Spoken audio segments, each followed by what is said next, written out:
NCDC confirms 313 new cases of coronavirus in Nigeria.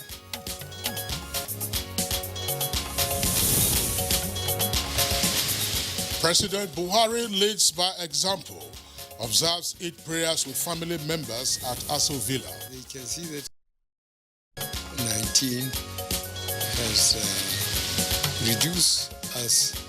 When I say us, both the developed and developing country to the same level. In fact, we have less casualties than they have. Church services resume in Kano as state government relaxes restrictions.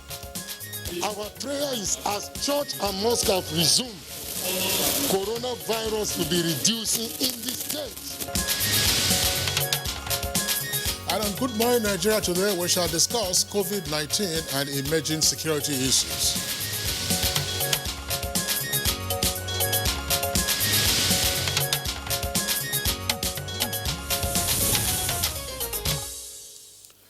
For the first time in many decades, the two rakat prayers, which usually characterize the Eid al-Fitr celebration, were observed at most family units nationwide and not at the traditional venue of the Eid prayer grounds.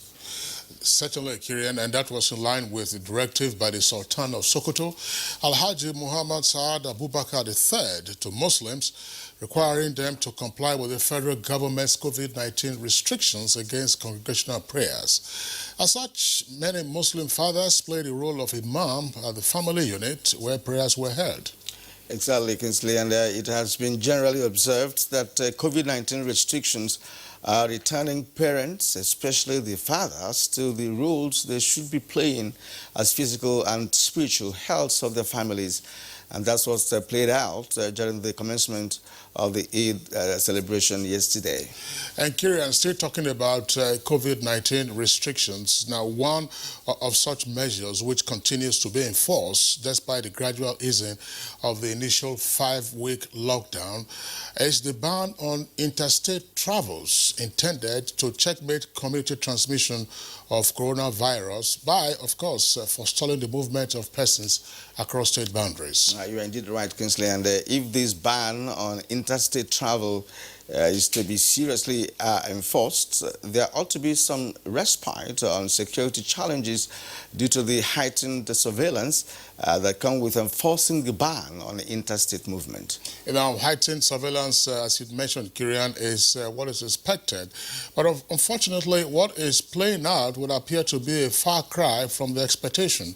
Now, people embark on interstate travels under the nose of security operatives, and some of them have actually been intercepted, that is to say, those travelers in trucks that were initially perceived to be carrying agricultural produce or some other mandated goods. The issue of interstate movement using trucks started when some state governments were evacuating their advisories to their states of origin. But while that is yet to abate, a different kind of migration has been noticed of able-bodied men aged between 20 and 35 smuggled by food-carrying trucks to parts of the southeast and southwest. They are normally hiding underneath bags of tomatoes and pepper, yam tubers and cattle. They do not know their destinations and occupations, but are said to speak little Hausa and a lot of French. Now, this is happening under the guise of a Nigerian movement, and some state governors are beginning to raise concerns of the emerging security threats that have dogged the interstate movements, and what implication they could also have on the national security, in spite the federally imposed ban, which is still in force. Now, the Ogun State Governor, Prince Dapo Abiodun, only last week lamented the rate of unhindered movement of people across state boundaries, wondering how 4 persons from Kotangora in Niger State were intercepted right in front of the governor's office in Abuja, and that happened, of course, last week. Now, what is worrisome for the governor is how such persons manage at all times to beat the security barricades across the various state boundaries, which they pass through normally before getting into his state of jurisdiction, that is Ogun. All right, and image too, Kingsley, that despite the ban on interstate movements, the nation still witnessed pockets of bandit attacks in Kaduna and Katsina recently, necessitating the president to order a full-scale military onslaught to flush out bandits in Katsina state. And so, in the midst of the COVID-19 pandemic, what do such emerging threats portend for national security?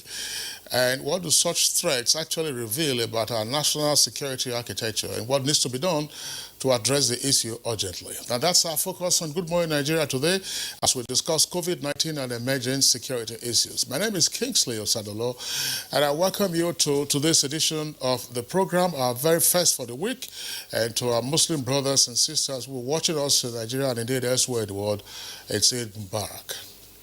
All right, and I am Kirian Umayo. Thanks for joining us. We're reaching you live on the network service of the NTA and from the nation's capital city of Abuja. We shall also bring you some of the complimentary segments of the program, but let's join Abdul Malik Adio for the morning news. Good morning, Abdul Malik. Good morning, Kirian, and good morning, Kingsley. It's good to have you join us on the morning news. At 11 p.m. on Sunday, May 24th, the Nigerian Center for Disease Control, NCDC, announced 313 new cases of COVID-19 in the country, bringing the number of confirmed cases to 7,839. Of the 313 new cases, 148 are in Lagos, 36 in FCT, 27 in Rivers, 19 in Edo, 13 in Kano, 12 in Ogun, and 11 in Ebonyi State. Nasarawa State and Delta State have 8 cases each, while Oyo, there are 6 new cases in Plateau, 5 in Kaduna, 4 in Kwara, and 3 each in Akwa Ibom and Bayelsa State. Niger State has 2 new cases, while Anambra has 1 new case. Lagos tops the chart of COVID-19 cases with 3,505 cases in total, followed by Kano with 896 cases and the Federal Capital Territory with 505 cases. 2,263 recovered patients have been discharged with 226 deaths. Now, Muslim Ummah in Nigeria joined their counterpart the world over in observing Eid al-Fitr, marking the end of the month-long Ramadan fast. President Muhammadu Buhari, who worshipped at his official residence in Abuja, advised Nigerians to strictly adhere to the dictate of health professionals in order to stay safe as Nigeria battles COVID-19.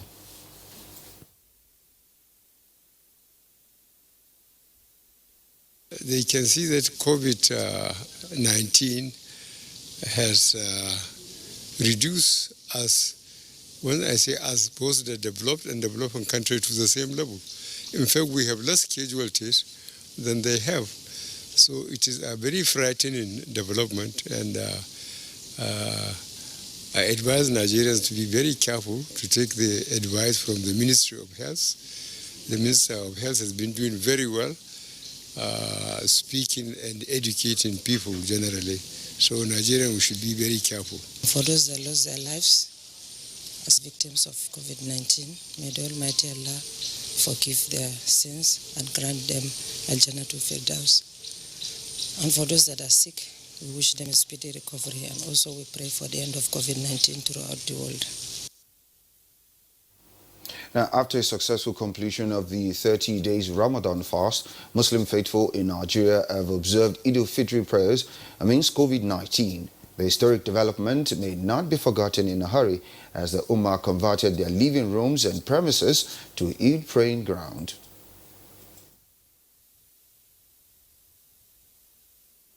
In Sokoto State, Eid al-Fitr was observed peacefully, but with strict compliance with protective protocols against COVID-19.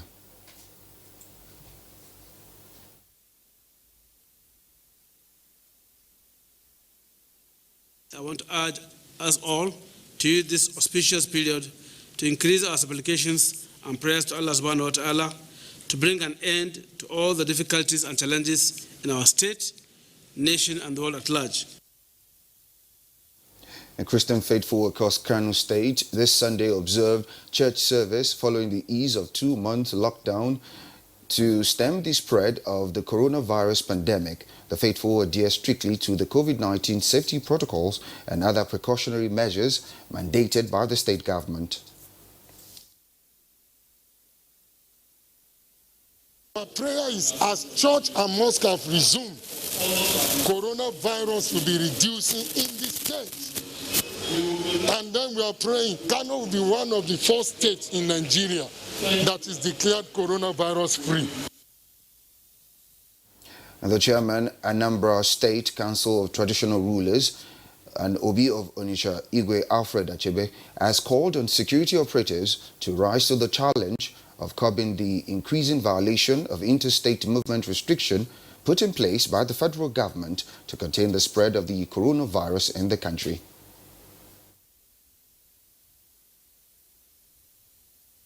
Everybody has to take responsibility for his own life. It's my life that I'm trying to protect, but also is the life of the community. And that's basically the protocol that all of us have to maintain. What we've done is we've suspended all activities in the palace that brings people together. We've not had meetings face to face, but we are on WhatsApp and we are on Zoom. So we still run the affairs of the community by adjusting to the reality and using technology. Lockdown or not, at home or in schools, Nigerian children must be celebrated and empowered to attain their full potential to become responsible citizens come May 27th. This is the submission of the Minister of Women Affairs while unveiling series of events to mark the 2020 Children's Day in a lockdown.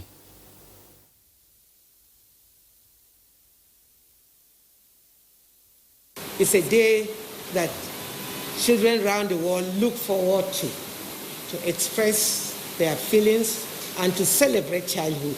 However, in whatever situation we find ourselves, we must do our best to give the child its rightful place. And that's the morning news. Good Morning Nigeria continues shortly after this break. Main way coronavirus spread is when infected people sneeze and cough. Small droplets of fluid expelled by cough or sneezes are laced with viruses looking for new respiratory tracts to infect. When a sick person sneezes around someone who is healthy, the virus can land in the nose, mouth, or even the eyes, causing an infection.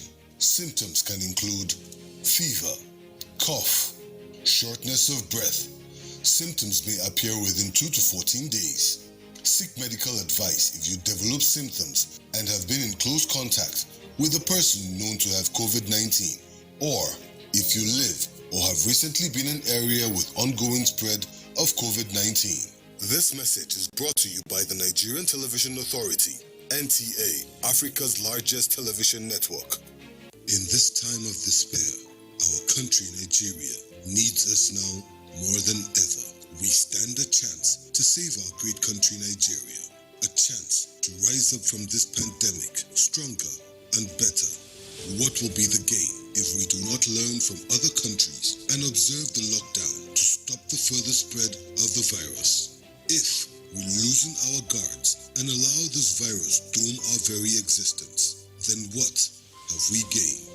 This is the call to every Nigerian to unite as one and stop the spread of this deadly virus. Stay at home and stay safe.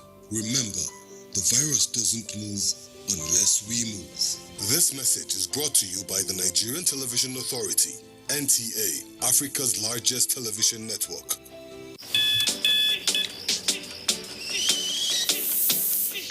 You don't wait for life. You go to meet life. It's not about how many chances you get. It's what you do with what you've got. Cup after cup. Morning after morning. Start strong. Finish strong. It all starts with a Nescafe. The number of the COVID-19 cases in Nigeria is increasing daily, with many more tests ongoing. The battle of testing, isolating, treating, and attending to the affected persons rests heavily on the shoulders of our health workers, constantly putting their lives on the line and at risk to contain this virus, save and protect the lives of millions of Nigerians. To these health workers, we at the Nigerian Television Authority, NTA, on behalf of millions of Nigerians, say a big thank you for all that you have done and are doing. To the security agencies enforcing the lockdown and every other frontliner, we say thank you for putting your lives on the line to save ours. There is no amount of words that can quantify our gratitude. Thank you. This message is brought to you by the Nigerian Television Authority, NTA, Africa's largest television network. Hey, Yusundo, New Africa, together as one. The biggest concert in Africa, virtual concert. Join us. Important. As a strong immune system increases the chances of victims surviving COVID-19, a corruption-free society creates opportunities for citizens to thrive and prosper. Build your immunity. Stop corruption now.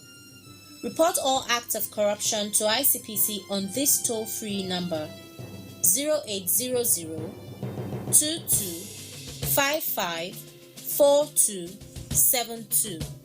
This message is brought to you by ICPC and NTA. All right, you're watching Good Morning Nigeria live on the network service of the Nigerian Television Authority. Next for us is Newspaper Review.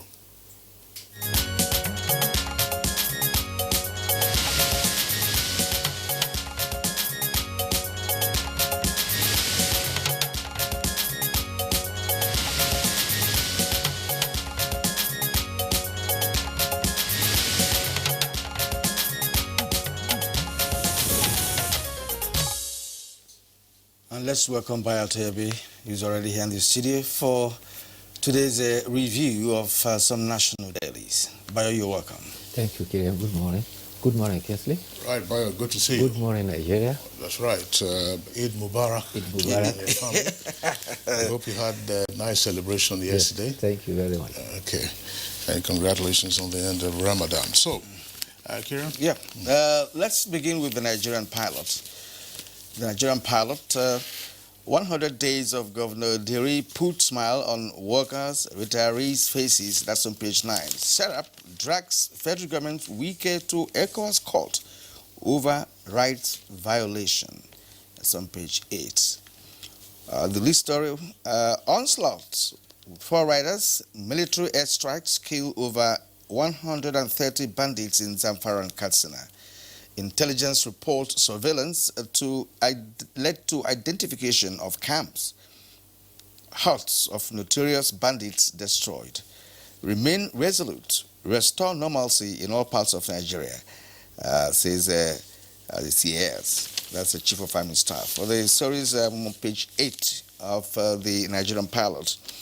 The photograph there is that of the first family, and they were in a celebration mood there. And right below that, we have that no money for food importation, says Buhari. The story is also on page 8. Now, there are other stories at the bottom of the newspaper. Communication minister used armed men to evict my staff. That's according to Abike Library. That's on page 8. Tension in Ebonyi communities over land dispute. It's on page 6. And NBA supports Uzodima's revocation of pension for ex-governors. The story is captured on page 5.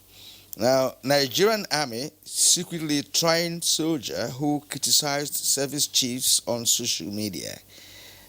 The story is on page 5. And then NAF vows to deal decisively with bandits and kidnappers in Katsina. Niger Delta polluted environment facing systematic neglect. The story is on page 35. Well, that's all about it. The new pilot's newspaper first page. All right, so let's take a look also at the window page of the Punch newspaper. Above the nameplate, it says less than 30% of fuel depots operating, and that's attributed to DAPMAN. Details on page 22. Office invasion, that's the kicker. Minister and Dabiri Arewa fight dirty on social media. That's page 7. Buhari's aide and others fought 1 million naira fine against UK airline. That's page 22. They are saying that the fine is a slap on the wrist. That's the detail you'll find on page 22. Lead story, of course, comes with Salah celebration. It says Kano, Katsina, and Borno Muslims shun Sultan and PTF and storm prayer grounds. Worshippers disregard physical distancing and face masks. FCT satellite town dwellers move en masse to Nasarawa for prayers. Lagos discharges 31 COVID-19 patients as national cases hit 7,839. The photographs there showing the president and some of his family members and aides as they observed the Eid al-Fitr prayer at the presidential villa in Abuja yesterday. This is talking about neutralizing 200 Zamfara and Katsina bandits. That's to say the military there, indicating they have neutralized 200 Zamfara and Katsina bandits. Residents flee Yobe community, fear Boko Haram attacks. Zamfara councillor beaten, stripped. Local government official fingers chairman. That's page 16. FCT shuts nightclubs and arraigns operators for lockdown violation. Cops chasing suspected kidnappers shoot teenager performing ablution. U.S. returnees accuse NCDC of abandonment and threaten showdown. Bayo. Well, let's start with the news on the Eid prayers. Eid prayers were marked across the nation to mark the end of Ramadan. They were held on Fridays, some held theirs on Saturdays, and others on Sunday. At Sokoto, the Shia people celebrate at Mabera, and they confirmed sighting the crescent of the Shawwal at Yabo, Ilela, and Dukuwa, and social distance was completely thrown to the dust. They had actually started their Ramadan a day earlier. At Ibadan and Bauchi, Eid prayers were observed on Saturday. The chief imam of Ibadan, Sheikh Abdul Ganiu Agbotomakekire, says that they observed the prayers privately at home. At Bauchi, however, following the lifting of the ban on religious activities by Governor Bala Mohammed, the governor and the emir Relwanu Adamu prayed among the faithfuls, and it was observed that social distancing was also not strictly observed. Others observe Eid on Sunday. President Muhammadu Buhari and family observe it in open space in the State House. After the prayers, the president prayed for COVID-19 to go away and also for farmers to go to the farm. He says, we need to produce food because there's no money to import food. At Sokoto, the Sultan prayed at the mosque, just as the Esunupe prayed at the mosque at Bida. In Kano, prayers were held in congregation. The faithful had gathered behind what appears like a glass partition. In the front rows, there were social distancing were critically observed. In fact, the governor and many of the personalities there were donning face masks. But behind them, many others did not observe social distancing. It's worrying because Kano currently has 896 COVID-19 cases. It's the second highest in the country. On the death toll, Kano has registered 36 deaths. It is also the second in the country. In Borno, Eid was held in the open congregation at Eid ground, but social distancing was strictly maintained. The governors have also made appeals, Governor Darius Ishaku, all Muslims, to pray to heal the world of COVID-19. Also, Governor Abdullahi Sule of Nasarawa State told Nigerians that in spite of differences, we must all be vanguards of peace, tolerance, and have patience with one another. Talking about COVID-19 now, yesterday, the Nigeria Center for Disease Control announced 313 new cases. It is worrying because, again, the number of cases is going on ascendancy. Friday, we had 245, Saturday, 265, Sunday, 313. So between the last time we were here for newspaper review and today, we have had 823 cases. That is very worrying. Luckily, however, on Friday there were 10 deaths. On Saturday, luckily there were no deaths. But yesterday, 5 deaths were recorded. So over the weekend, 15 deaths, bringing the total deaths now in Nigeria to 226. The Tribune reports that in spite of lockdown measures, interstate movements are still ongoing.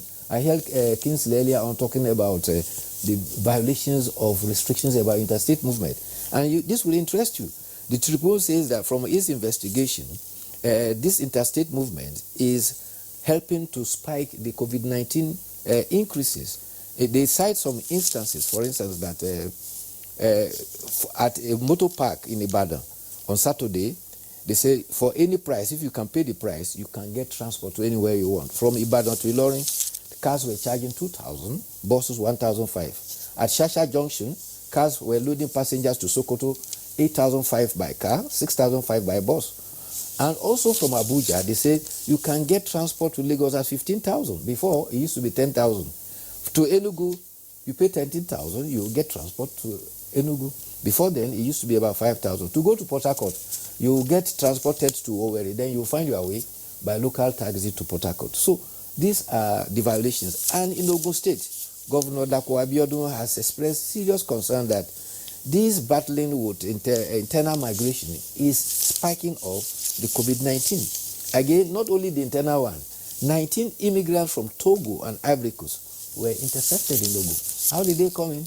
They had used bush paths, illegal migration points to evade security. So we need to be very careful if we must seriously try to flatten the curve. We are still struggling to reach the peak, and not to talk of flattening the curve. But dangerously, our people are not observing the restrictions. Yes, especially the interstate travels. It's now a business of sort. Some people have now engaged in business. In Nigeria, every situation, can always be, capitalized upon as a business avenue. That's what is happening with respect to the interstate. But interstate can only bring about a distribution of coronavirus here and there. But in terms of rising in cities, where people are perhaps people are not moving, is of concern. You pointed out the number of cases we've just had over a weekend, right? And again, we're also in the process of easing the lockdown, right? Because nobody is speaking about going back to any kind of lockdown this time around. That of course we are trying to see how we can gradually, ease the entire lockdown. And look at the ascendancy that you have mentioned. So it does mean that we need to be pretty much more careful this time around because it is rising. And that's how this started in other countries across the globe. Well, yeah, but it's unfortunate. Part of what we are seeing now, people smuggling activities, that's been on for a while, Kirian. If you recall, we've talked about that. And incidentally, it's a focus for conversation this morning, along with other emerging security threats on account of COVID-19. But the option in some states to go to the prayer grounds for the Eid prayers, that option, we hope that all goes well and that in another fortnight we are not going to see a dramatic rise in numbers. Because if, as the papers have reported, there was very little social distancing and people not wearing face masks at such congregational prayers, we just hope that there was no spread, because such large gatherings have often been identified as super spreader hotspots. Often referred to. I mean, one of the clearest examples usually is that of South Korea, yes. Where there was a large congregation at a temple, and then suddenly, South Korea started battling with a wide variety of numbers. So in all of these states, has been reported in the Punch, Kano, Katsina, and Borno. So they have done what they wanted to do. Congratulations, but we do hope that there are proper follow-up measures so that we don't have further spread of the virus. The numbers are escalating. Yes, let's like the South Korea case you mentioned. Just one individual who came in with the virus, and because he attended a congregation, they traced and found out that one single individual was responsible for 33,000 cases. So that is the consequence of careless transmission that can go on in a congregational prayer.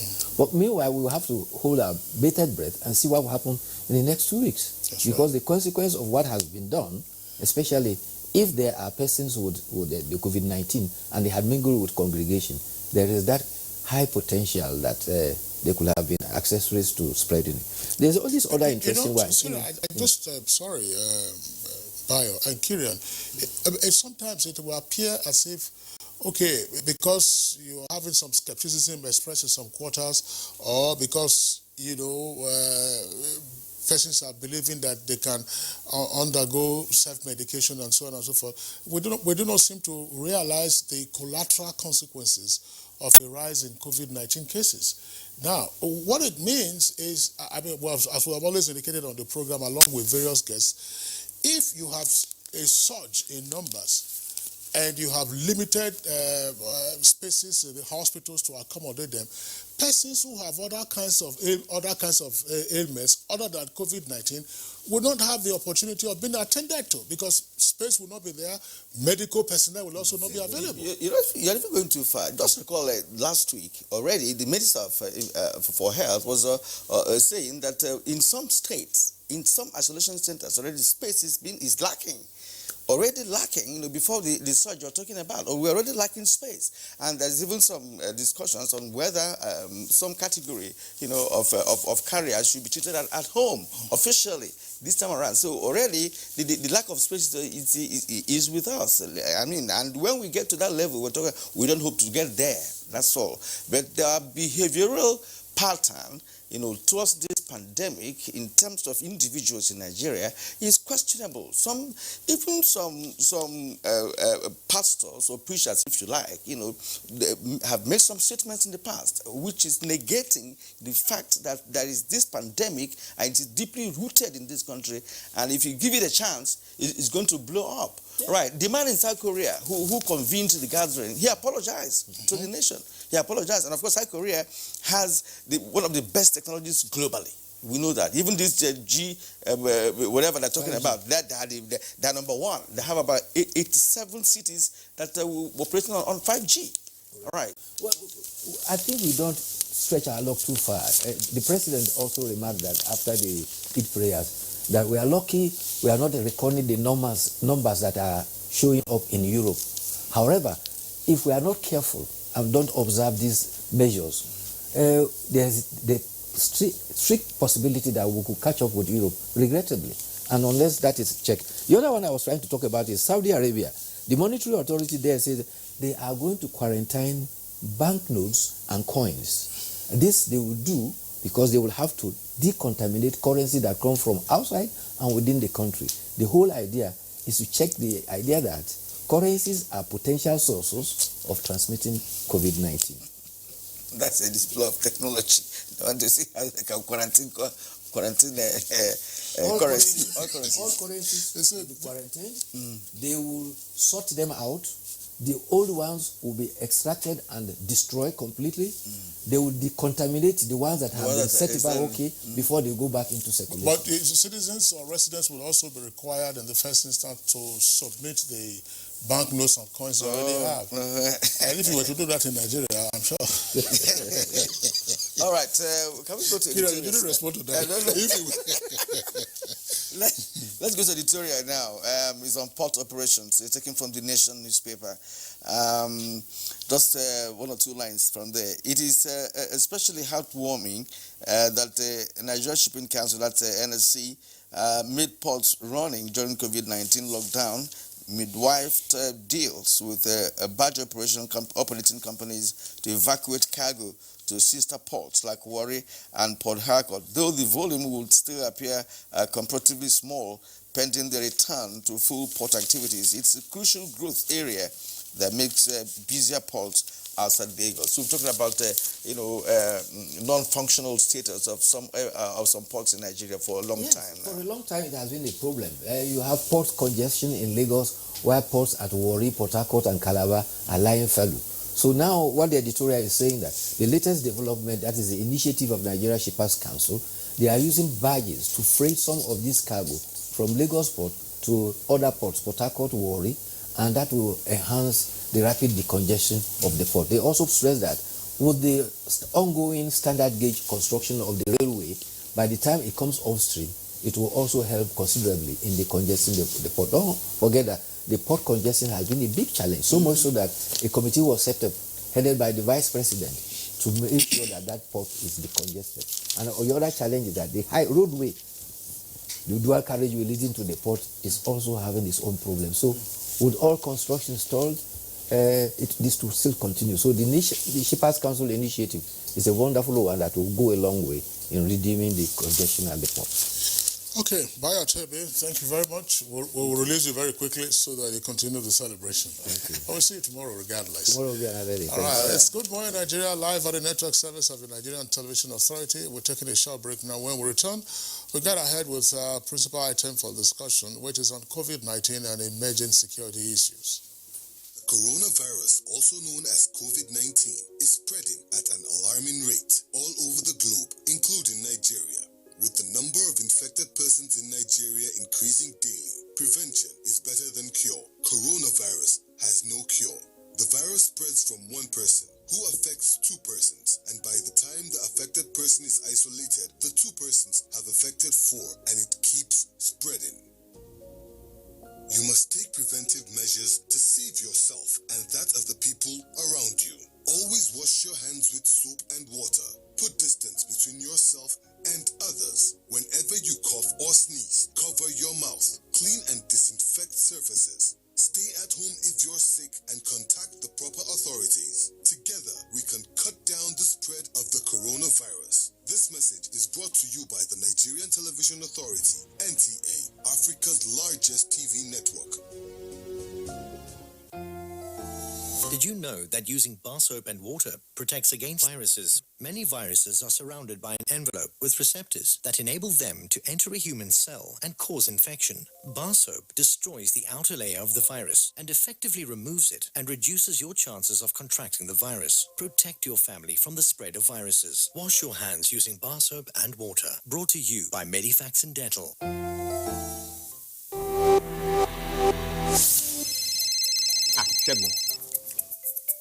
Alpha, share tomorrow still day on. What's your tomorrow? Community meeting now. You know they hear Abi? Now beggy. See, if we meet for my house, inside parlor, then go no. This COVID-19 is not a child's play. If we want to elect a new secretary, we fit to do one for WhatsApp, or for Skype, or even on Zoom. Or we just wait. I will not negotiate this social distancing. It is non-negotiable. Not every infected person shows symptoms, but every infected person is contagious. Avoid large gatherings and self-isolate if you think you might have come in contact with a carrier. Your safety and the safety of others is in your hands. This message is from the Akinfate Foundation in partnership with the National Orientation Agency with support from MacArthur Foundation. Coronavirus is real. Steps to avoid this pandemic. Wash your hands regularly or sanitize your hands. Keep social and physical distancing. Avoid crowded places. Stay at home unless absolutely necessary. Don't touch your eyes, nose, or mouth if your hands are not clean. Avoid the spread of coronavirus. Coronavirus is real.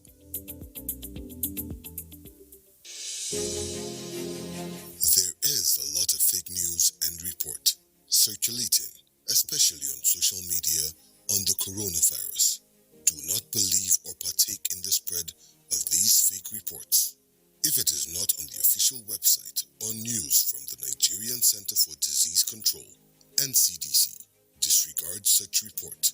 Only together can we beat this virus.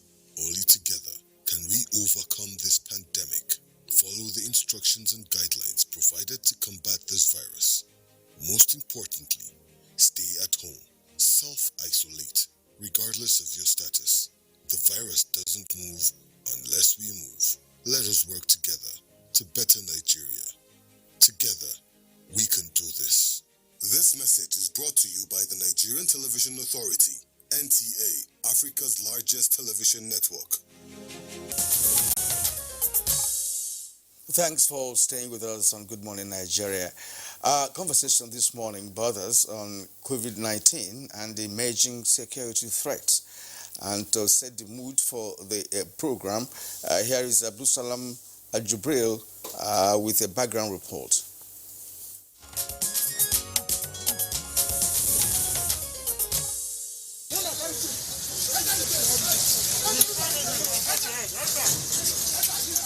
Since the ban on interstate travel in April, Nigerians have been inundated with images and videos of people traversing different states of the country in clear violation of the interstate travel ban. The trend of interstate movement was further fueled by the evacuation of Almajiris to their state of origin by some state governments. No doubt, this movement of people across states, mostly smuggled in trucks carrying food items or livestock, is a setback to the COVID-19 containment efforts. Even the Presidential Task Force on COVID-19 has kicked against the trend due to the risks of community transmission of COVID-19. Yet, such movements have continued with worrying dimensions. It has also been discovered by security operatives that arms, ammunition, and other weapons are being smuggled from place to place through such interstate travels. Dubiously concealed in trucks along with food items or livestock, miscreants are using this method to transport arms to different parts of the country. In spite of the ban on interstate travel, there have been rising security challenges in some parts of the country. For instance, there have been reports of bandit attacks in Kaduna and Katsina states. In Lagos State, attacks by the notorious 1 Million Boys, an armed robbery gang, has sent panic in many parts of the state. There have also been reports of increased robbery attacks in many parts of the country, resulting to the formation of vigilante groups by residents in self-defense to protect and secure their lives and properties. Now, despite the ban on interstate travel in the country, an expected increase in security surveillance nationwide owing to COVID-19, why are there emerging security challenges? Guest on Good Morning Nigeria will be providing answers to these and more shortly.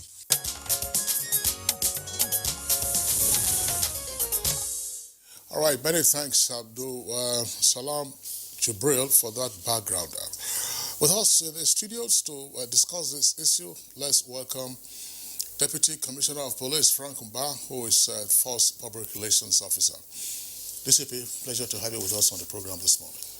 Thank you. Barakah Salah to Muslim brothers and sisters out there. It's a pleasure being here.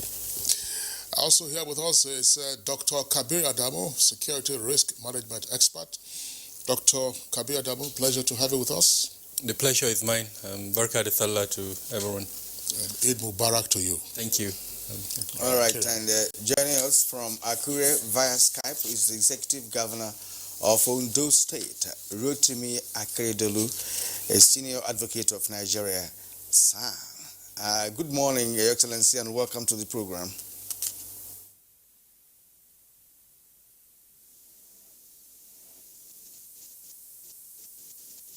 I do hope you heard me. Perhaps as we make progress, we'll determine whether your line is through to us. Okay, it's back. So, Your Excellency, once again, good morning and welcome to the program.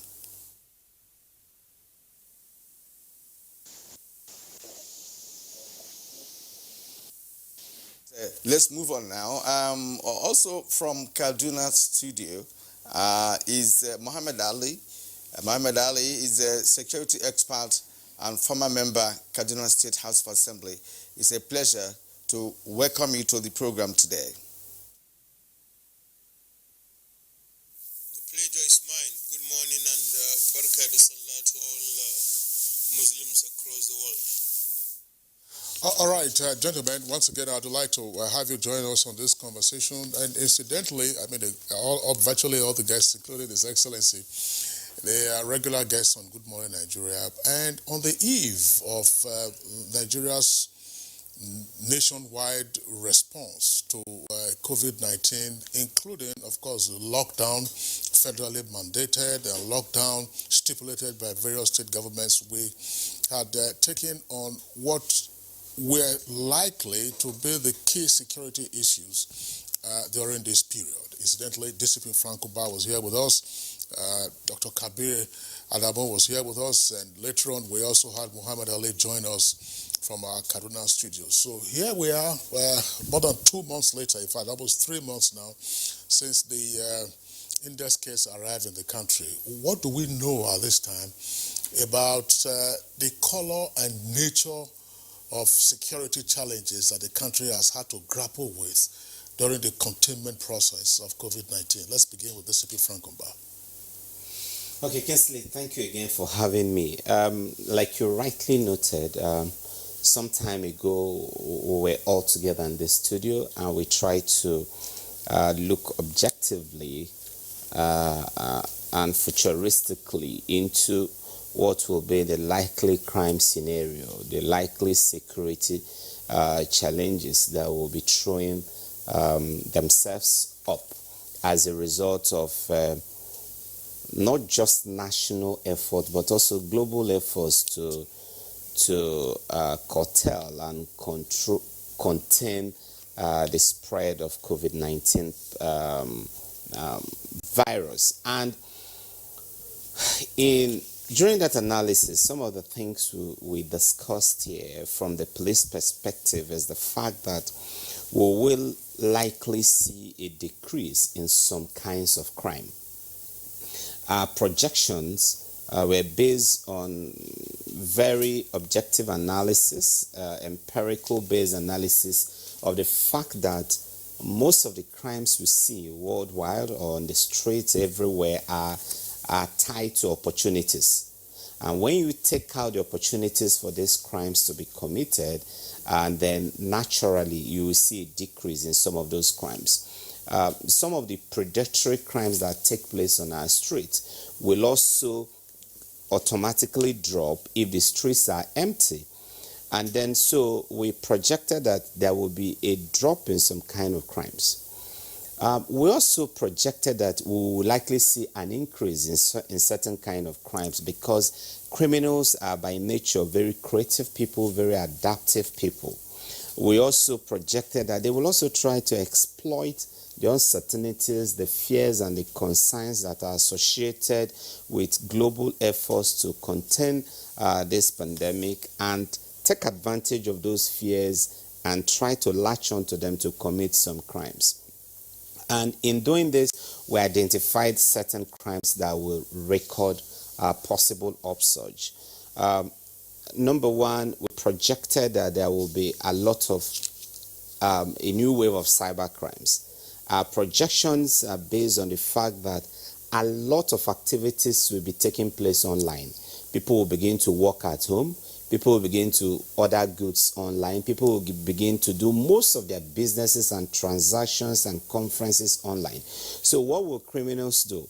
Criminals will naturally follow the trend. They will follow the people away from the street to the cyberspace. And then they will begin to set traps for them within the cyberspace electronically, digitally. And then we saw that. We saw a lot of that happening. If time permits, I would actually like us I would like to do a whole lot of discussion on the cyber crimes, emerging cyber crimes, and how we can deal with that. We also projected increase in sexual assault, domestic violence, and now we projected there could also be increase in counterfeiting of drugs and medical equipments, counterfeiting of face masks, counterfeiting of cleaning agents, counterfeiting of all kinds of drugs that are touted or associated directly or indirectly with the management of COVID-19. We also projected that there will be increase in consumption of drugs. Even though there's going to be a disruption of the distribution channels, criminals are going to be very creative. You begin to see homemade cocktails of all kinds of synthetic drugs being administered. And when people are idle, the tendency for them to look for succor, to look for solace in drugs are also high, particularly when they are stressed out, when they are anxious about the future. And so these are projections we made. We projected that there could be a drop in things like armed robbery, kidnapping in some areas. But also, it is important to know that this reduction in robberies, burglaries, housebreaking will only take place in those neighborhoods where people can actually self-isolate and stay at home comfortably. In neighborhoods where, as a result of poverty and all kinds of other wants, people don't have the luxury of self-isolating, there will be an increase in crimes like looting, armed robbery. In fact, it could start with begging, and then gradually it will escalate to outright daylight robbery and looting, and they will begin to attack anything they can lay their hands on. And we saw that happening in some neighborhoods in Lagos. If you watch the trajectory or the trend in Lagos, you discover that places like Ikeja GRA, places like Surulere, places like Ikoyi, VI, and some of those neighborhoods where people can comfortably self-isolate, you didn't notice those kind of crimes. Those kind of crimes were taking place in those neighborhoods where, as a result of poverty,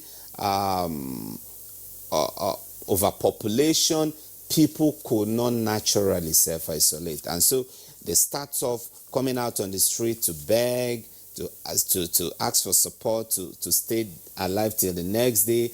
And then when those things are not coming voluntarily, they begin to go out outrightly to look for them. So these are some of the things we're seeing. And then as we make progress and then we begin to lock down our state boundaries, you also begin to see other kind of adaptation and creations. And I must say on this platform that it is much more difficult locking down your internal boundaries than locking down your external boundaries. If you want to lock down your external boundaries, they're very easy. You can put down your customs service, your police, your military, and then you seal off your external boundaries. But when you work to lock down your internal boundaries, where you have citizens belonging to the same states, but probably belonging to a little bit of subnationals within the same states, some of the communities in the two states straddling each other, and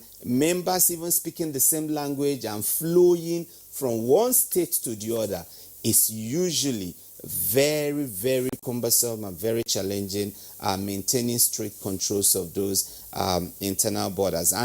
And these are some of the challenges we are seeing now, but perhaps as our discussion progresses, we'll begin to talk of some of the approaches we are adopting to deal with some of them. Yes, I would like to appreciate you for elucidating what you envisaged at the very beginning, which is very important. And the crime patterns that you envisaged, as we were hit by COVID-19. But perhaps, of course, what developed, along the line was not envisaged, such as moving marginaries from place to place and what have you, which, of course, we're going to delve into in the course of the conversation. But for now, let's bring in the governor of Ondo State. Initially, when we introduced the governor, we didn't get his response. Let's hope that the line is still very clear. Your Excellency, once again, welcome to Good Morning Nigeria. And I'd like you to start by sharing your own views to respect to the crime patterns that we have witnessed during this period of COVID-19. And again, alongside the efforts being made by you in the course of this COVID-19 issue in Nigeria in terms of crime prevention in your state. Morning again. I didn't know you didn't get me the other time, but it's all right. Good morning. Well, Mba has enumerated the type of crime the police believe are now coming up because of this COVID-19. He's given an analysis from an expert point of view. But what we have noticed generally is that, look, the most important one for us is this border closure and how people are allowed to get in, and the porousness of our borders is what matters to us really, because we believe it's a big crime too when we have given orders not to allow for cross-border traveling, and we're not even now shipping people in cars. We're trying to bus people in, or let me use, because they come inside trailers and go, so it's not even buses. So we are now trailer people into a particular region, and this is a serious one, and this is led to some peculiar crime where they have succeeded in dropping people. Now you now see that in those areas people continue to fear, but a couple of times we have had one incident or the other of kidnapping. So what happens? Where do we run to? So kidnapping the rate is low, but it's happening once in a while because maybe people believe that that's the only way to get money. But where we differ from a few other states is that we are not having complete lockdown. We have never had that since we started. It has been partial, and all we did really is to ask our people not to go out at night. We imposed curfew even before the federal government did the use of curfew. We imposed curfew to ensure that people don't move at night. But during the day, from the beginning, we allowed movement because we believe that we can manage that. We shut down a few of all the market places and asked people to trade at their doorstep, and created wider areas where people can trade so that we minimize this contact. So for us, people have been living that way. But again, there's a slight spike on abuse of children, and that is giving us some concern. And we have fathers abusing their daughters and all this. I just believe that because people are jobless, or they had that propensity even before now, but it just came out. So we have that. So what we see is that the normal things are still going on. The normal crime, usually kidnapping, burglary, and if you're not careful, a few places, you just wake up in the morning, you don't find some of your phone sets, and people have know when they come in. So there are people who get involved in this, but with the curfew, a lot of things that people do most times at night, they have been it's being caught because we still have the policemen on patrol throughout, and people sit there or under cover of darkness. All they can do are very few, not that much. So what the situation report I receive every morning is, well, there's the state is calm, but one thing or the other here and there. But other than that, I think relatively this has not been, it is not crime proof, but the crime rate is not as much as when people were able to move up and down at night, and people are moving without any recourse to their surrounding. Today, every other person who is sitting at home, maybe those who are between levels 1 to 12, are a bit active. So you will know if somebody is a stranger in your own area. And again, for us, we have made efforts at least to ensure that we get the police, the military, civil defense, Amotekun, everybody involved in policing our own state. This is what I can say. Okay, I'll stay with you, Your Excellency, Governor of Ondo State. Tell us something. Exactly how serious is the challenge of people smuggling? Because against the background of the rationale for forbidding interstate movement of persons other than authorized cargo, such as agricultural produce, the essence wasn't, of course, to prevent crime. The primary reason was to further attenuate community transmission. But it would appear from various reports that we get that yes, in violation of the restriction on interstate boundary movement, that which is, of course, an offense in the first instance, but there would appear, as some persons have suggested, to be some sinister idea in the kinds of persons that are being smuggled across various boundaries in the country. I mean, as I said earlier on, this is a fact that all of us can verify. It's happened not just once, not twice. It's happening repeatedly.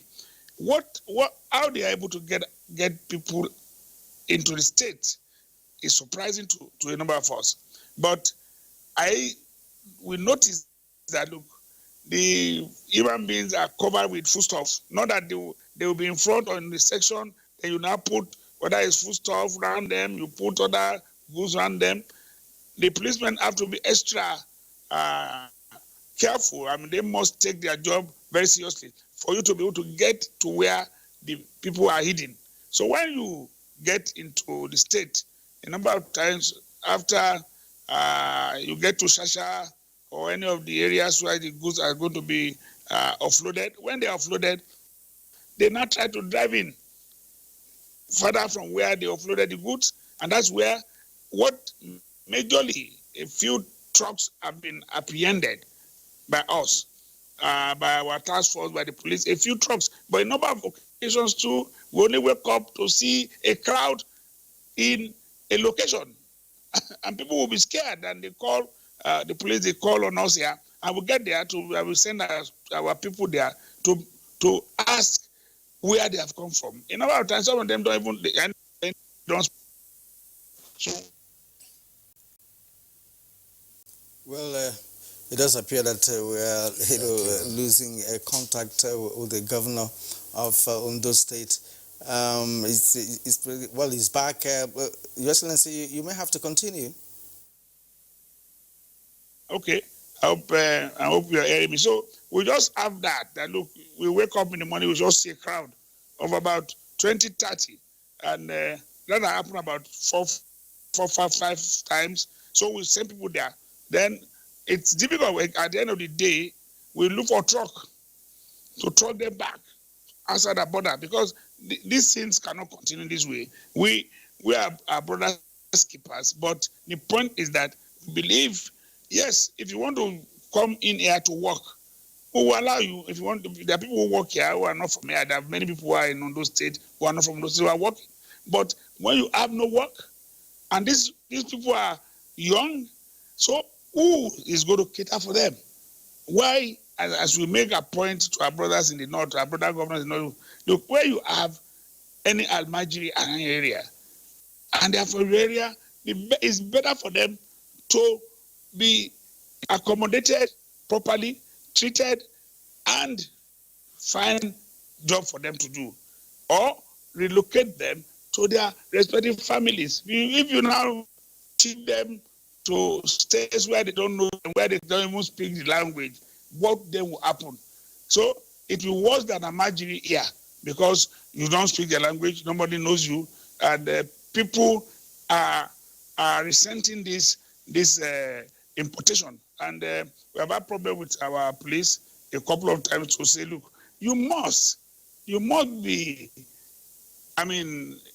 live up to our expectation in terms of policing our borders. You cannot, how did they come in? But they will come and tell us, they went through a push part, they went through, all those push parts now have put barricades, like they call it New Jersey, or so we have put it right down there. And we are getting our younger ones, our people from the village again, engaged. We pay them money to be there to see that nothing will pass through. But again, they say, look, they will still divert again, go and cut tree in a bush and come in. The thing is getting so compounded, but I believe that we will overcome it. It's our brothers, my brother governors, where you have these Almajiris, are the best to solve the problem, because all you have to do, you can imagine people coming from sending some to Zamfara, returning them to where? You send to Nasarawa, you return them. Where? So there are people from, these are brothers are from that region. Those of them who are involved in this Almajiri, and you need to set up properly and feed and return back to their homes, or we train them for any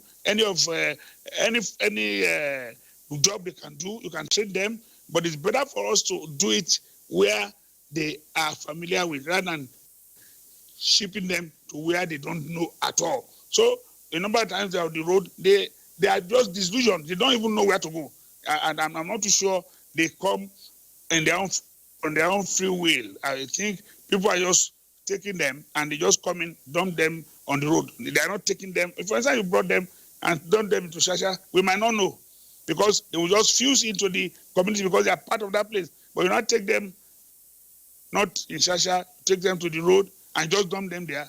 There's no way. They are lost. They don't know where to go. So that's why it's even easier for us to meet them there sitting. Because where would they go? Why do they know they are going? So you meet them there sitting. People will call you early in the morning. We have people here who they have brought them here. They would have surrounded them anyway so that they can't leave. So we come there and pick them, look for a bus to transport them back to wherever across our border, because we are not going to go beyond our borders. All right, Governor Kedolo, thank you so much. And what is clear here, Kinsley, is the fact that when we believe that those movements are by Almajiris, the people in question are grown-ups. I thought Almajiris are the younger ones, 10 and below, or what have you. These are grown men, who are full-fledged men who can, engage in any kind of thing. Yeah, taxpayers. All right. Let's go to Kaduna, where we have Muhammad Ali, security expert and former member Kaduna State House of Assembly. You have listened to DCP Frank Mba and, of course, the governor of Ondo State, and they were all laying emphasis on certain crime patterns that are synonymous with COVID-19. Let's have your own view with respect to what has turned out in Kaduna, because of course we've heard that a couple of weeks ago certain criminal activities still taking place in Kaduna area. You can as well talk about that, and of course let's hear your own view about the entire security situation in this COVID-19 circumstance. Thank you very much. The COVID-19 has brought to some extent a little respite as far as the issue of crime is concerned. But that is not to say crime is not happening. Because if we talk about emerging trend of crimes, they are not just emerging. There are security threats that have we've long been living with, like the issue of rural banditry, cattle rustling, kidnapping. These things are still ongoing. Even last night at about 2 a.m., attempts were made to kidnap people at a village called Dusengiwa under Igabi local government in Kaduna State. And we are all aware of the happenings in Katsina and Zamfara states, the issue of banditry, which though I'm happy the ear segment of Operation Sharandaji have been able to do some good work in the last few days, dismantling over 135 bandits. As such, what we are really happening or seeing is the resurgence of some of these crimes that we have long been living with. Today, as we speak, Boko Haram is still ravaging the northeast, and in the next 2 months, we'll be celebrating 11 years of Boko Haram insurgency. How far? What are we doing to nip it in the bud?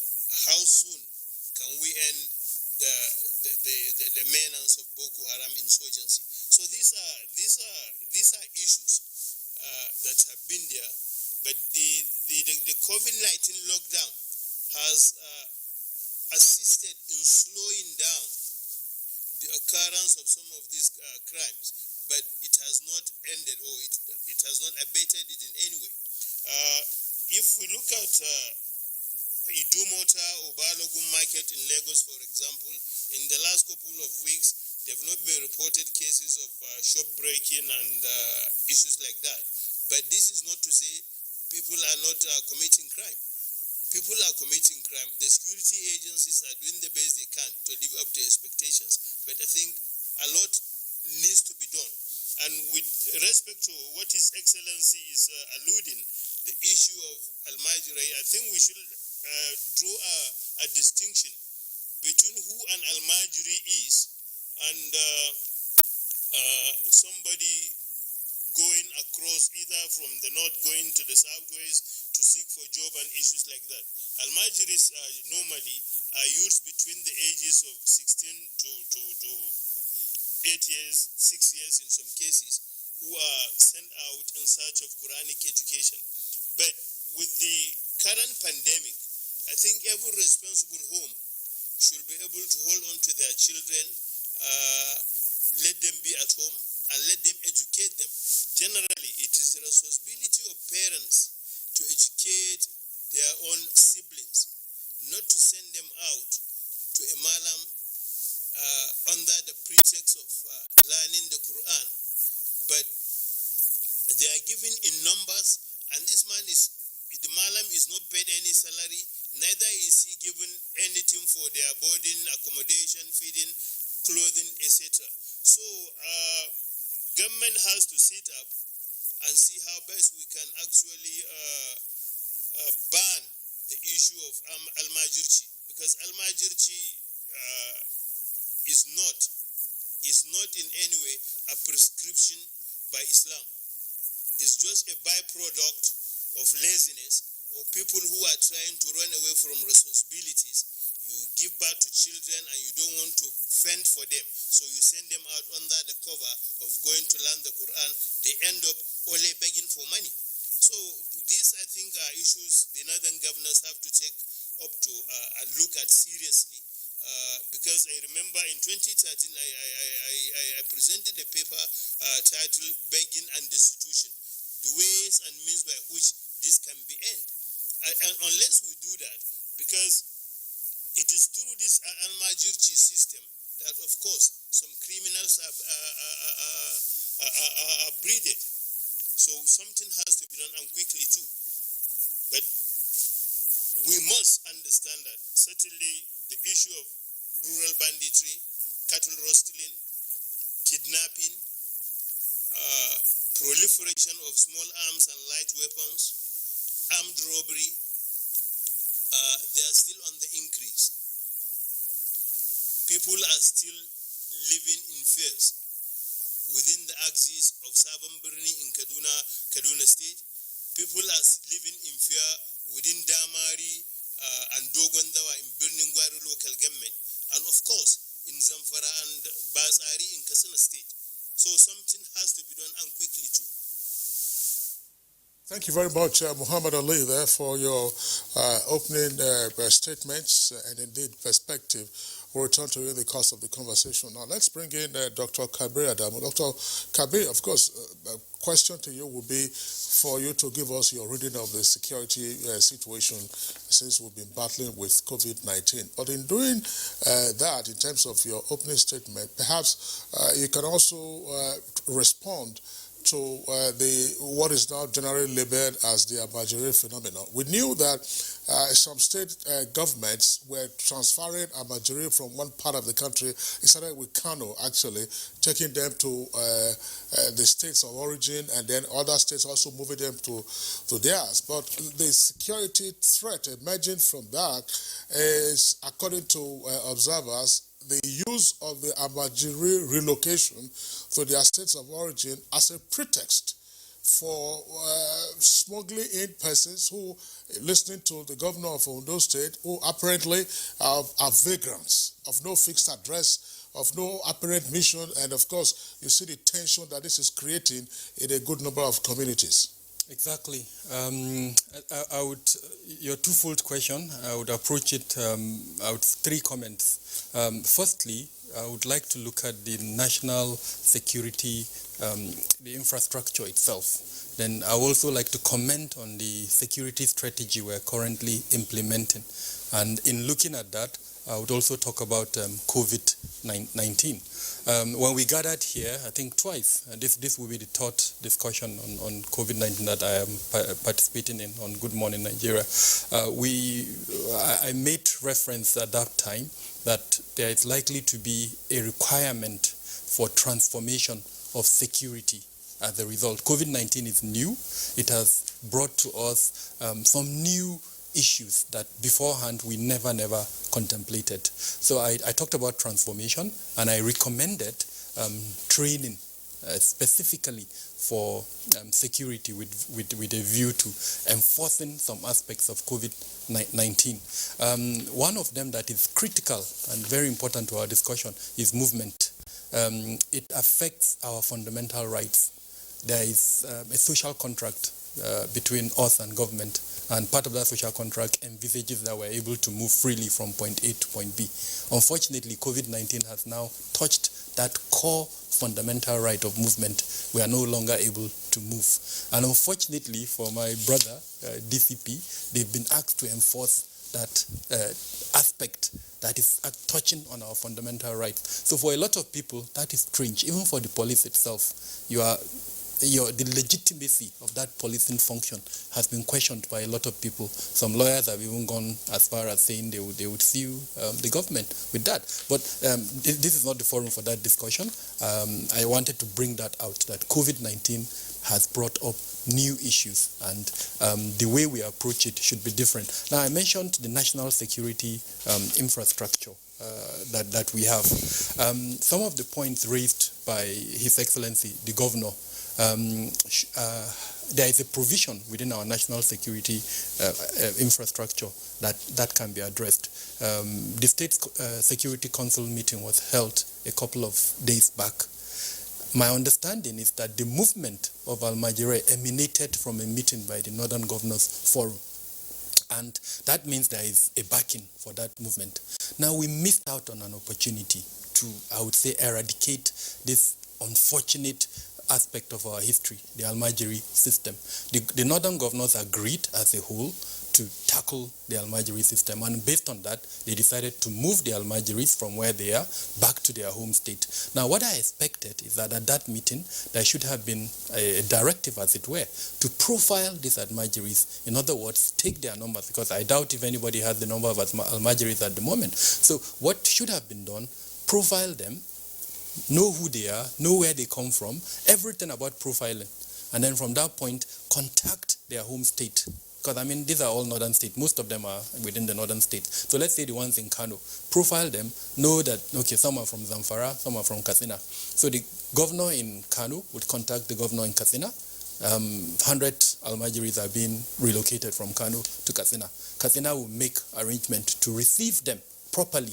And of course, after receiving them properly, decide whether to isolate them or quarantine them, depending on what we want. Because let's not forget COVID-19. One of the reasons for that is to prevent them being a mode or node of transmission of COVID-19. So beyond that, the opportunity that I said we missed is firstly to eradicate the Almajiri system, and then more importantly, to take care of that component of society. They need education, whether formal or informal, or even skill acquisition. So that profiling would have allowed us to know the requirement. Now, we missed out on that opportunity. And then, of course, what is happening today is happening. The second point associated with that is both His Excellency and then the guest from Kaduna have spoken about. We need to differentiate between Almajiri system and then economic migrants. And in discussing that, understand that human trafficking is also involved.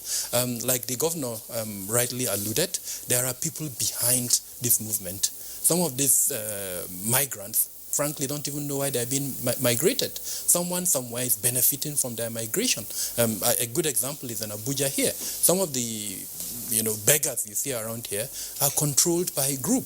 They actually task them to return some form of money back to them. So a lot of investigation needs to go into that, find out who is behind that aspect of human trafficking, if I'll call it that, or if it's economic migration, what are the reasons for economic migration? So that is what leads me back to our national security strategy.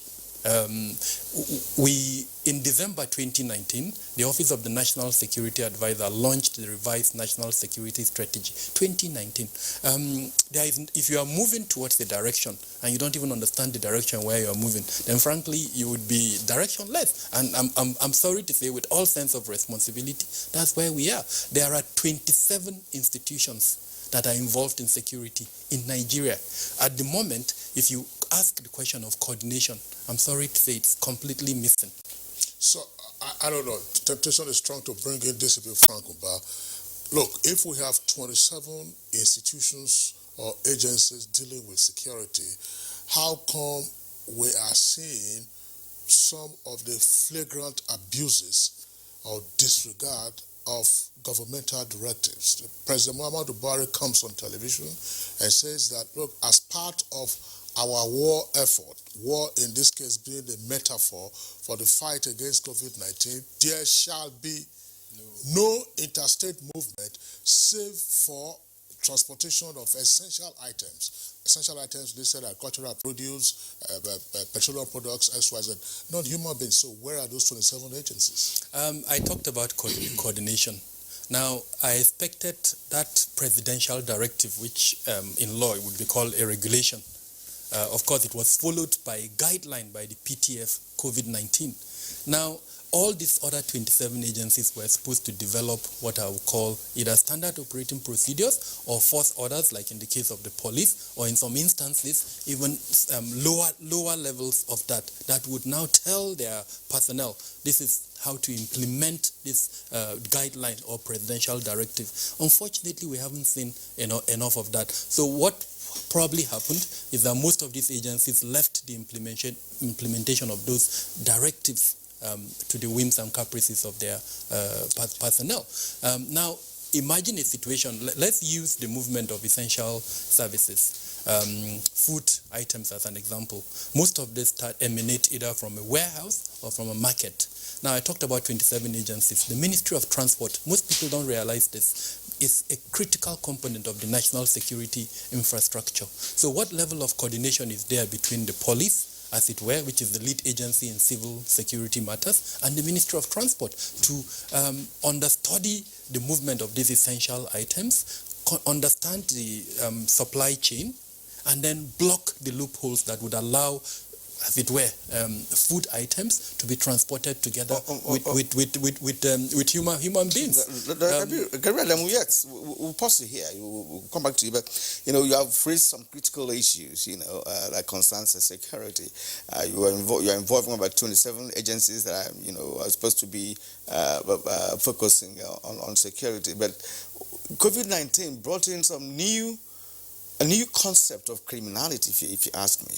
And if you have to talk about the movement of persons from north to south, using transport, the transportation system, by way of all these trucks and so on, there are so many markets in this country, and there's so many warehouses that cannot be possibly monitored on daily basis because people are into their activities on daily basis. So let's bring in DCP Frank by here to address some of the issues you raised, the issue of coordination among the 27 agencies you've mentioned, and of course the movement, Frank, the movement of persons from through trucks to the southern part of the country. Has there been any report on this matter? Because we heard that some of the trucks, of course, some ammunition in some of the trucks, they were intercepted. I don't know whether you have that information, but if you do, you help us to further give us an analysis of what is happening, because many are complaining. I saw one on social media where about 400 able-bodied men, you can see them, 400. They say they speak little of Hausa, but they understand more of French. So are they Nigerians in the first place? So these are many questions to ask, Frank. Okay, let me come in here.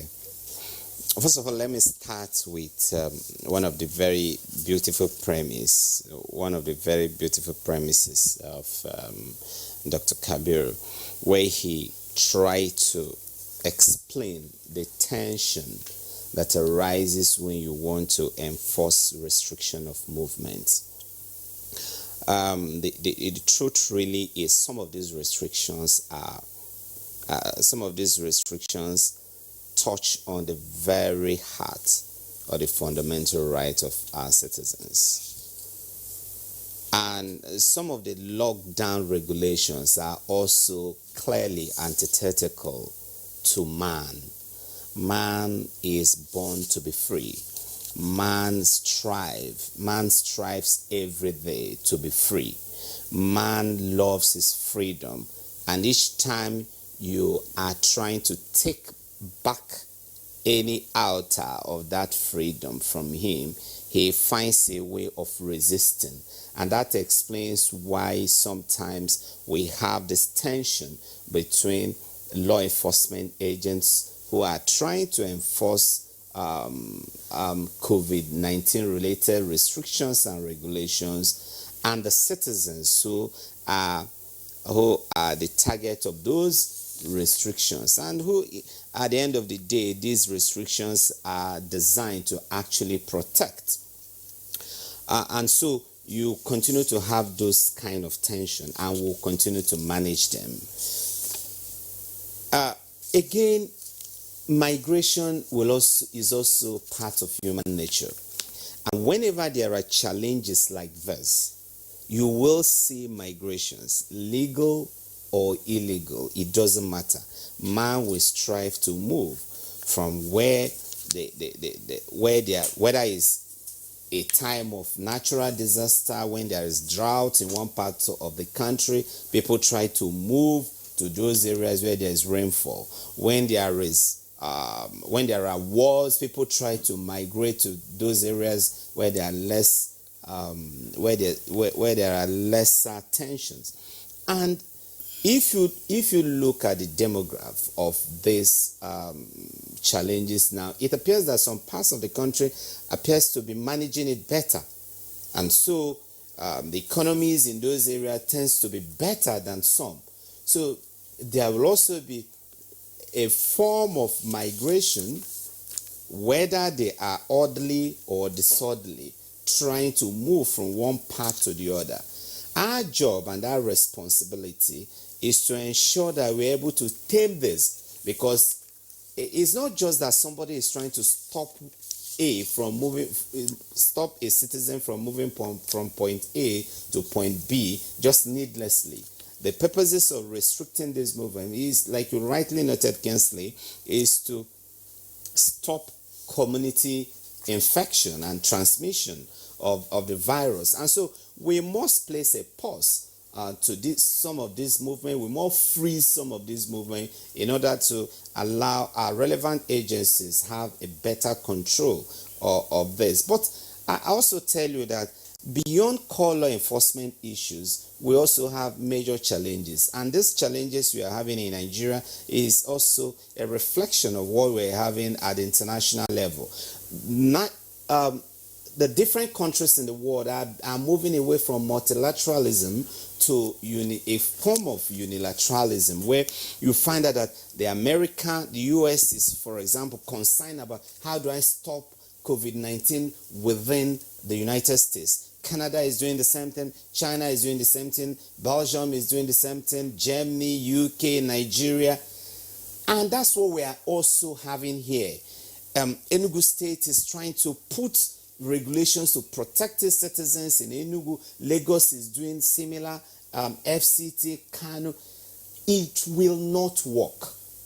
For a country like Nigeria, there is need for us to have a national program, a kind of a program that will link effort at the different states together, so that the governor in Ondo State, the governor in Ekiti State, the governor in Katsina State, they should be almost at par. It also helps the core law enforcement duties, because I tell you one thing, Kingsley, each time I want to go on TV to talk about these restrictions, I need to get across to the different commands to know what is new, what has changed, what has Kaduna, for example, relaxed their restriction, what is happening in Ogun State, what is happening in Rivers State.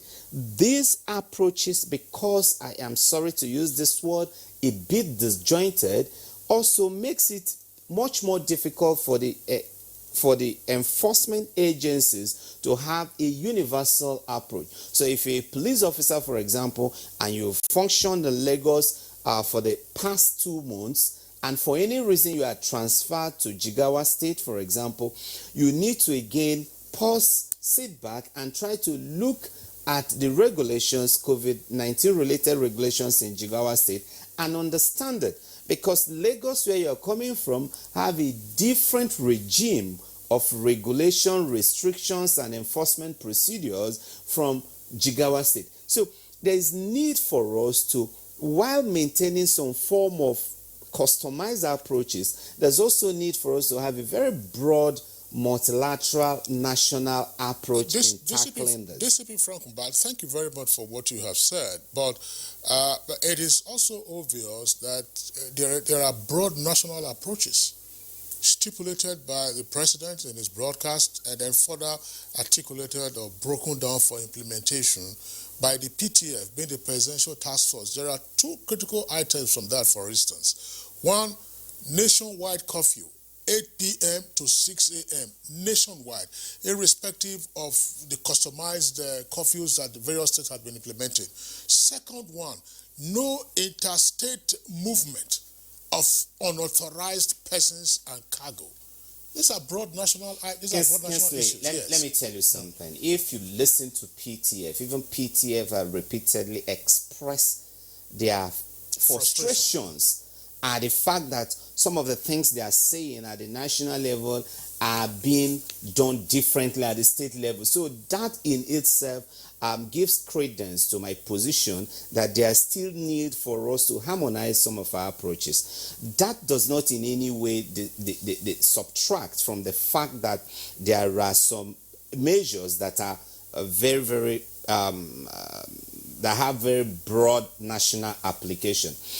And speaking specifically on the issue of interstate movement, I'm glad the governor actually, the governor of Ondo State actually captured it succinctly when he also identified some of the challenges. Some of the challenges include the fact that a lot of this movement actually take place through irregular routes. I'm glad that they have identified some of those bush paths and irregular routes in Ondo State, and they are working assiduously with community-based groups to actually man those areas, because you can't have the police manning all the highways, manning the intracity roads, and then manning some of these bush paths, which they may never get to know except with the support of the local community.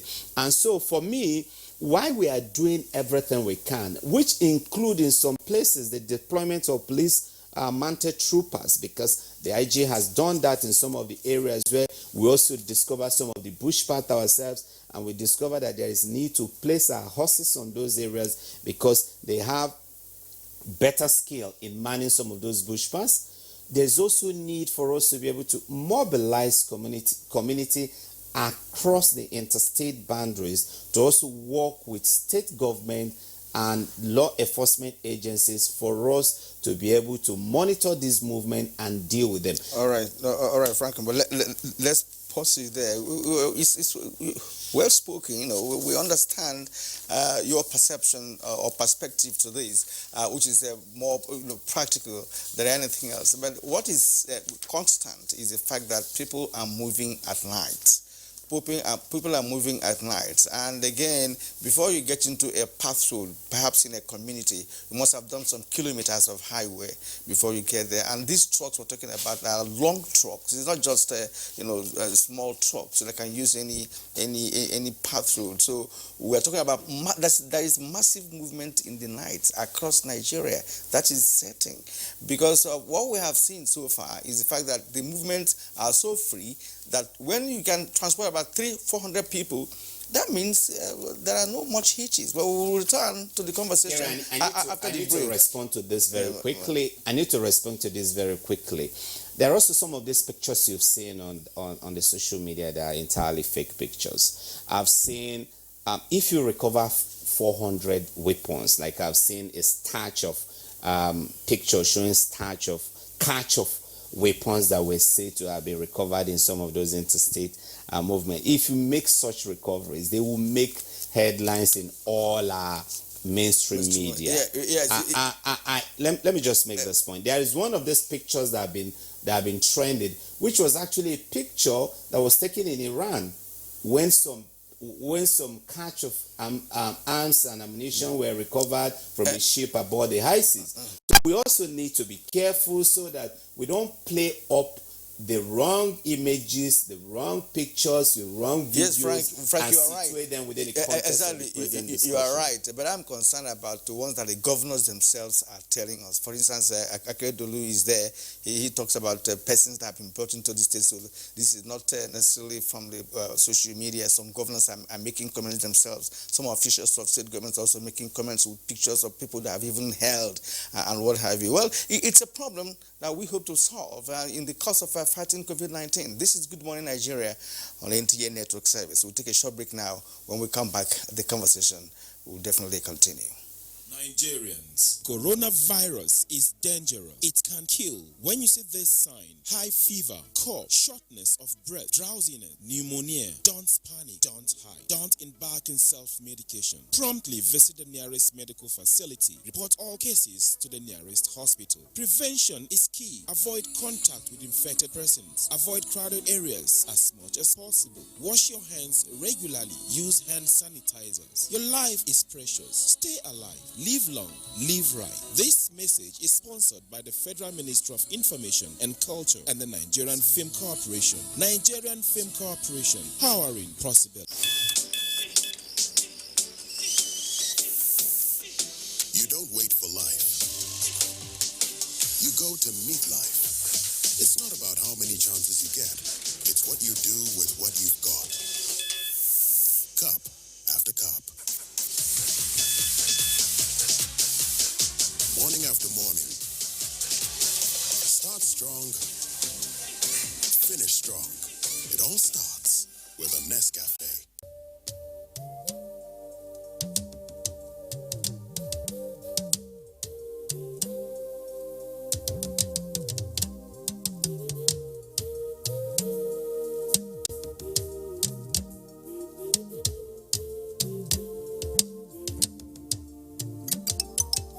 Do you not know that our enemies have no face? They are indigents of no state. They come from no place. And if this boat capsizes, every one of us will go under. So when the drums sound, let everybody answer. Do not say, I am the Iroko when the forest is burning. Do not say, I am the Obeche when the forest is burning. Our differences will not stop us from perishing together. So when the drums sound, let everybody answer.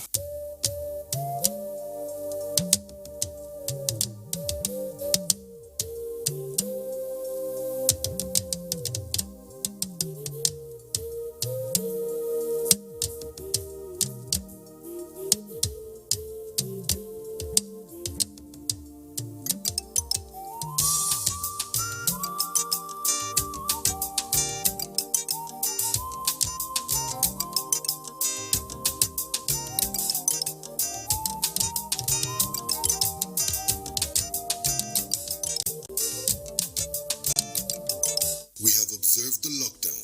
We have practiced the measures in order to curb the spread of the virus, but we can do better. The coronavirus spread is increasing daily, and only together can we cut down the numbers and defeat the spread of the virus.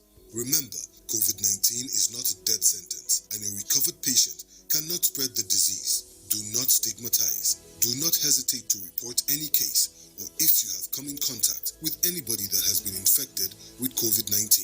If you have cough and fever, please stay at home and call your state hotline. Find state numbers at www.covid19.ncdc.gov.ng. Remember, it is for your own good and for the good of every Nigerian. Let us do better and defeat the virus. Together, we can do this. This message is brought to you by the Nigerian Television Authority, NTA, Africa's largest television network. All right, welcome back, and it's still Good Morning Nigeria live on the network service of the Nigerian Television Authority. We have a number of tweets that have come in from our viewers. Kira and I will quickly go through those tweets and then return to our guests, in particular, going back to His Excellency, the Executive Governor of Ondo State, Dele Jack Solomon.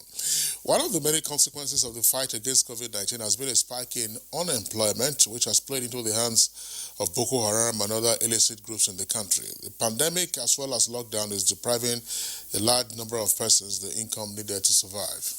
All right, from Chris Simeon, insecurity in Nigeria and COVID-19 double-edged sword. It's a pity that this time Nigeria and the entire world is battling with the global pandemic. Lives and properties in some parts of the country are not secured. Robbers and hoodlums are still attacking. Akeju Olakbaju tweets, the security officers should step in and step up intelligence gathering in order to subjugate criminals and terrorists who deserve no protection in any form and must be prosecuted as deterrents. The more they are conscious of the punishment, the less emboldened they will be. All right, Mike Anyako, corona or no corona, that will never be an impediment on the part of security agencies in carrying out their day-to-day responsibilities, though we may witness escalation of security challenges in some places by undesirable elements. However, it is incumbent on all of us to give useful information to security agencies. We must know that security is the responsibility of all of us for betterment of our society. All right, let's just take two other tweets and then we'll turn to the governor. First, Akimboyewa, Nigerians must be aware of opportunistic cyber criminals who are exploiting the disruption caused by coronavirus to steal money and sensitive data.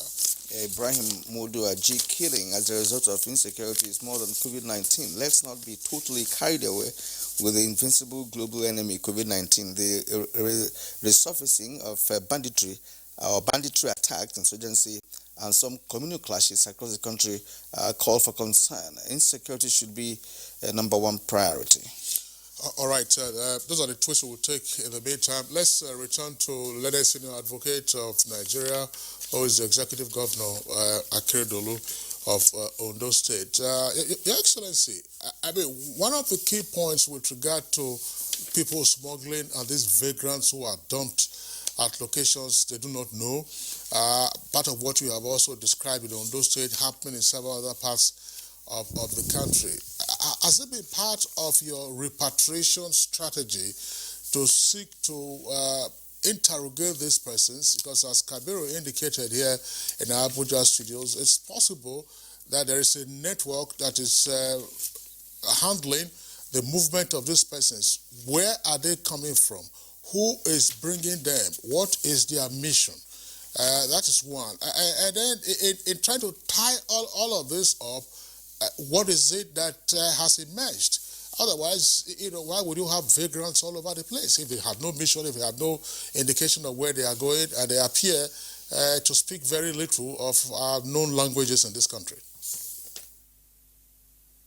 Let me please just give me a few minutes to respond to a few things that Frank said. Frank made a point that, look, okay, freedom of movement. This freedom of movement is something that you cannot, it's not something you can generalize. If as he said that, look, okay, people in terms of, during the times of war and co, try to migrate to a better place. We are not in war. There's no war here in Nigeria for now. And what I know is that those who are brought down to the south is not because they're in search of anything. Because when you talk about those who want to work, when you look about, say, okay, the age of those who are brought 16 to the 4-year-old, or those who are slightly above them, we know those who work here, who probably had gone home to farm and are returning to work. Those ones are known by, they even know where they are going. So they are not dumped at a spot. They will probably drop and move straight to where they were working because they already know the terrain. But the ones we are talking about now are those who do not know where they are going. Now, if you say to us that, look, okay, we must get our security agencies, whether the police, maybe it has to force squarely within the police to debrief them and know where they are coming from to get to know what to do. Now, we say the police at them, they say they can't speak the language. They don't even understand them. So what do we do? All we try to do, I mean, it's unfortunate that a number of my colleagues might feel bad about this, is that if they are coming from this side, we just at our border will drop them and whatever they like can do. They will ask them to go back, because this is not fair to most of us who are here. I believe that we are ready to be our brother's keepers. We are ready to assist, but when it is a deliberate thing, and these young ones, when you talk about 16-year-old, yes, most of them are 16-year-old or slightly below, but these are people who don't know where they are going. So what do we do? What do we not bring them to the government house to come and stay? And so what do we do? And a few instances, we have had one or two of them test positive for COVID-19. Those ones, clearly, we had to take them to the infectious disease hospital in the state to ensure that they are treated before we don't ask them to go. So what we are having, SARS, is that, look, our brothers must take necessary steps. And I think it was Frank or somebody else on the program. I think a gentleman from Kaduna probably was the one that said so, or Ahmed or so. That, look, why don't you profile these people properly, know where they are from, and take them back to their state of origin? It will be better that way. You can even, as you said, you can call your friend in Katsina, call your friend in Kano. I have so and so number of people from Kano. Their homes and you can know. Let's come and collect them. You take them there. So to me, it's neater that way. But what we have now is that, look, as I tried to explain, it's not issue of freedom of movement. We are not saying you cannot move, but freedom of movement now by the presidential order is not something. I mean, except it's essential. Coming as an Almajiri, would that be an essential movement? It cannot be. That would be flouting the order of the president and flouting a number of orders that the states have set. Now, when you talk about broad guidelines, there are things that are clearly applicable to everybody in Nigeria, from what the president said, clearly applicable. Now you have tried to stress it. The issue of curfew applies to everybody. Nobody can change it. Issue of state movement borders applies to everybody. Nobody can change it. So there are things that are very clear. All right, the governor of Ondo State. Well, of course, the connection has actually put you on pause, but we are getting ready to also pause you and getting Muhammad Ali from Kaduna to respond to some of the issues raised. Muhammad Ali, you have raised a number of criminal activities that have persisted in not just the northern part of the country, but other parts of the country in your opening remarks. But now, I want you to speak to the fact that persons are being transported to parts of the country who have no mission, who don't know where they are going to, who don't speak the language. These are not Almajirites in the first instance. So because, of course, on this program, we have seen governors receiving Almajirites who are from their states, right, and quarantining them and all of that. But in this case, these are not Almajirites. So what have you got to say about this kind of a group of persons who are moving down to parts of the country without mission? And of course, it seems as if some people will say that it's organized, but I want to believe that it's a movement, economic movement, as Frank Mba pointed out earlier on. People who are moving based on the fact that they want to go to where they'll have a more fertile ground, you know, to for their life. Organized economic movement, and from what His Excellency Governor Akeredolu said, they speak little Hausa and more French. This gets to show that these people are not Nigerians. So now the burden is on the police to profile them and do all that is necessary for them to be moved back to their country of origin. They cannot be Nigerians because nobody up north here will claim not to understand Hausa or speaks French only. So they are either from Niger Republic or from Chad. So the police have the responsibility to profile them, determine where exactly they are from, and then they move them. We must not hide under the facade of infringing the fundamental rights of individuals for freedom of movement, not to do our work. If we do that, I think we are not helping the situation. The COVID-19 situation as it is today in the country is more like a war situation. So people have to be very careful. We have to remain indoors. We have to respect the lockdown and the prescriptions that are being given daily by the PTF so that we'll be able to stay safe and remain alive.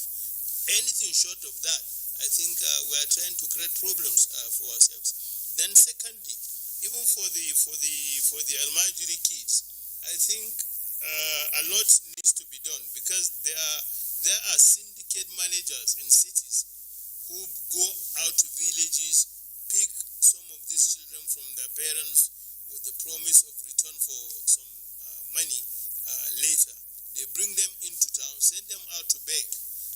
At the end of the day, each person is required to pay back to the syndicate manager a certain amount of money depending on his age.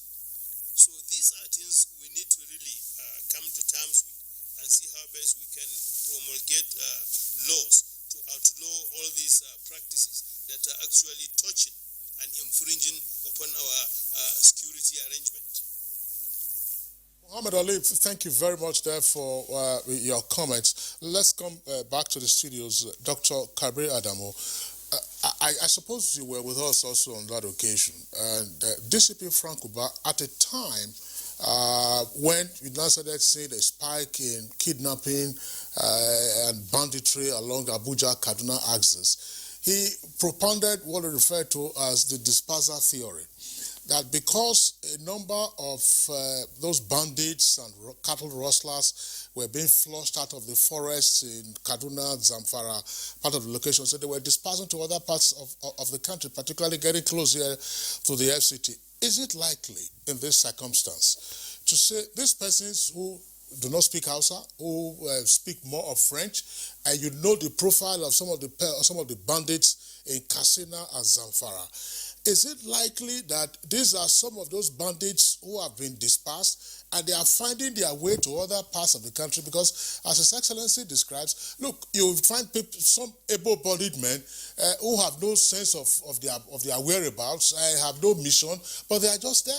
Are we therefore likely to be dealing with a more contentious national security challenge on account of what one is speculating now as a dispersal of those bandits who are being bombed to dust by the Nigerian Air Force? My understanding is the bandits operate in a manner that is peculiar to them. They are not likely to use recognized structures for movement. Very unlikely. Okay. They are likely to use the forested, ungoverned parts. They are usually armed to move from location A to B. So to that extent, I think it's very unlikely. However, as a social scientist, we need to investigate further. I think that has come out clearly. His Excellency, the Governor, and then in the course of the conversation, that has come out. An investigation needs to be conducted. Now, let's begin, Frank, and very briefly, because we're running out of time. The issue of cyber that you wanted to expatiate on. I would have loved to just say a few words on the ongoing discussion before I come into the cyber. Time for you. I doubt if we can get into cyber. We have to bring you back for cyber. Yes, I can come back for cyber. Okay, come back for cyber. Okay, fine. Is it assurance? I promise to come back for cyber. Is it assurance? Okay. Let me just talk briefly on this. I also want His Excellency, the Governor of Ondo State, to understand that when I spoke about the freedom of movement, I wasn't providing a justification for this kind of migration or for this kind of movement. As a matter of fact, in this very program, I had argued that there are situations under which our fundamental rights can be derogated from. And in fact, the Constitution did provide expressly that in the interest of public health, public safety, and security, and some other conditions, these fundamental rights can be abrogated from. And clearly, we are in a situation where we are trying to protect our public health and public safety. And so our rights can be clearly abrogated from. So I was only alluding to the tension that usually arises when we are trying to enforce some of these restrictions. Then finally, I also believe, and we are doing that, I need to let Nigerians know that we're doing that in most of those cases where these arrests have been made. Gladly, those arrests and interceptions were also done by policemen, also giving credence to the fact that we are still there on the road, day, night, trying to make sure we keep our citizens safe. And for every one of those interceptions that have been made, we've also, the IG have also instructed the state commissioners of police to carry out preliminary investigations before these persons are moved back to wherever they are coming from. And I believe these are just emerging trends, and we believe that in the next couple of days or weeks, we'll be able to come up with very defined approaches and probably explain some of these movements empirically. Yes, because I had to ask you whether you have received reports from other parts of the country to know how to deal with it. Yeah. All right, DCP Frank Umba, First Public Relations Officer, always a delight having you on Good Morning Nigeria. Thank you very much for your insight. Always my pleasure. Dr. Kabir Adamu, Security Risk Analyst, always a delight having you on Good Morning Nigeria. Pleasure is mine. From Kaduna Network Center, we're joined by Mohammed Ali, former member of the Kaduna State House of Assembly and also a security analyst. Pleasure having you around at all times on Good Morning Nigeria. And via Skype from Akura, the capital of Ondo State, His Excellency, the Executive Governor of the state, Learned Senior Advocate Rotimi Akeredolu. Thank you very much for your time this morning and for your contribution to our conversation. Well, all right. That's how we conclude today's edition of the program. We'd like you to also be part of our show again tomorrow when we return with a fresh edition of your Good Morning show. My name is Kirian Umaya. And I'm Kingsley Osadolo. Stay safe and be well.